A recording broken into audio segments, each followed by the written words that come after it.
Membahas mengenai pergerakan market pada pagi hari ini, pemirsa, saya akan berbincang melalui Zoom bersama dengan Bapak Stefanus, pemirsa, dan beliau ini merupakan equity analis PT Philips Sekuritas Indonesia, yaitu Bapak Stefanus Chandra Wijaya. Selamat pagi Pak Stefanus, apa kabar? Ya, pagi Mbak Prisa, kabar baik di sini. Terima kasih banyak untuk waktunya. Bagaimana Anda mencermati proyeksi pembukaan perdagangan setelah IHSG kembali menyentuh posisi 6.000 dan Asia juga mendukung ya dengan penutupan dari MSCI Asia Pasifik yang Betul. mendekati atau menuju ke arah rekor dan beberapa bursa di Asia yang positif. Kira-kira perkembangan dari pembukaan pada pagi hari ini masih akan on the track menuju ke penguatan di atas 6.000-an atau bagaimana? Ya baik, kalau untuk hari ini saya lihat kombinasi antara penguatan harga beberapa komoditas seperti minyak, emas, CPO, nikel, dan juga timah.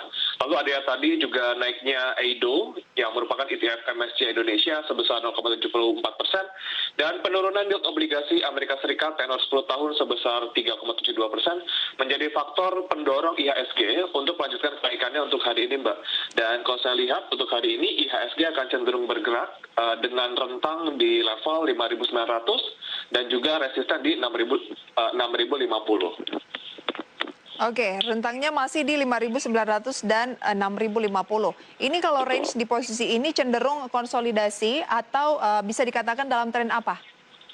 Baik, kalau untuk sekarang masih konsolidasi untuk mencari area supportnya ya. Sekarang area support di kisaran 5.800 sampai 5.900, jadi masih konsolidasi di area itu.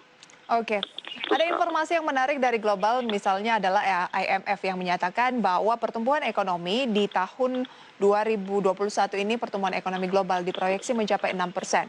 Sementara kalau dari dalam negeri begitu ya, ada informasi mengenai defisit APBN demi pemulihan ekonomi. Anda sendiri menanggapi informasi ini seperti apa, akan mempengaruhi pandangan dari para investor untuk medium term mungkin sampai akhir tahun?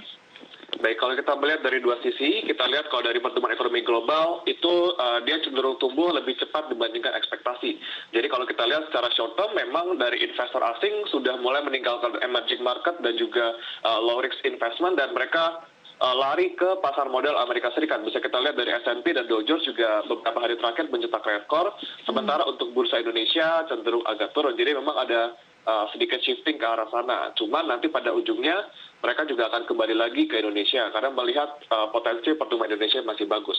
Lalu yang kedua, dari sisi defisit APBN memang sempat melebar cukup tinggi ya, 6,1% di 2020, lebih tinggi dibandingkan batas maksimumnya yaitu 3%.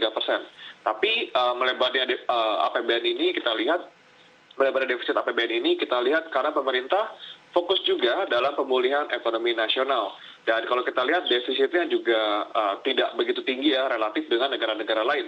Seperti ada Inggris, Kanada, Amerika Serikat, Jepang, Italia, dan juga yang lainnya. Lalu kalau kita lihat juga pemerintah ke depan akan cenderung concern untuk menjaga level level defisit ini dan akan cenderung turun nih untuk tahun-tahun berikutnya sejalan dengan concern pemerintah untuk pemulihan ekonomi nasional. Jadi lebih agak stable lah di situ. Tapi kalau melihat Pak Stefanus ya, kondisi dari market global, khususnya Wall Street yang cenderung diterpa oleh sejumlah sentimen positif, mulai dari vaksinasi, kemudian juga dari dana infrastruktur pemerintahan Joe Biden begitu ya, yang juga cukup signifikan. Proyeksi-proyeksi tersebut ini kan membuat Anda katakan tadi mungkin para investor akan beralih merasa investor asing begitu ya, bahwa akan lebih menarik di negara seperti Amerika dulu nih, tapi pada akhirnya nanti akan kembali ke Indonesia. Nah, di periode tersebut apakah memang saatnya untuk asing masih melirik Wall Street terlebih dahulu atau di luar Indonesia terlebih dahulu saat ini? Baik, untuk beberapa sebulan 2 bulan saya rasa masih cenderung investor asing untuk melihat di bursa Wall Street. Karena kalau kita lihat beberapa emiten yang di bursa sana mendapatkan sentimen positif juga dari adanya kucuran dana infrastruktur dan juga kebijakan yang sangat akomodatif oleh Joe Biden.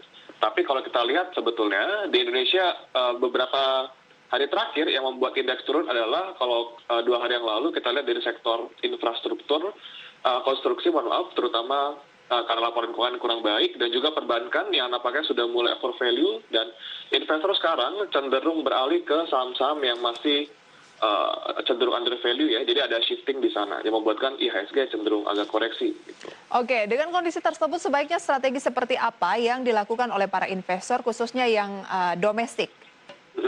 Kalau untuk domestik, kalau kita lihat lebih memonitor di saham-saham yang kita lihat PI-nya sekarang sudah mulai agak tinggi dan kita beralih ke saham-saham yang masih relatif rendah.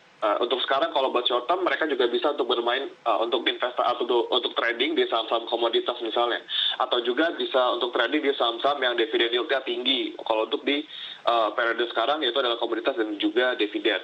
Lalu kalau untuk yang investing bisa untuk mulai cicil terlebih dahulu di saham-saham yang masih ketinggalan nih kenaikan harga sahamnya. Baik, Gitu, saham-saham apa saja sebenarnya yang dimaksud Pak Stefanus? Dan juga kami punya emiten update seputar sektor komoditas ya. Ada Harum Energi yang laba bersihnya melesat 218% di tahun 2020 lalu. Dan ternyata ini tampaknya berbanding lurus dengan kinerjanya di hari Selasa kemarin yang menguat 8%. Namun kita harus jeda terlebih dahulu Pak Stefanus dan juga pemirsa. Kami akan segera kembali selepas pariwara berikut ini.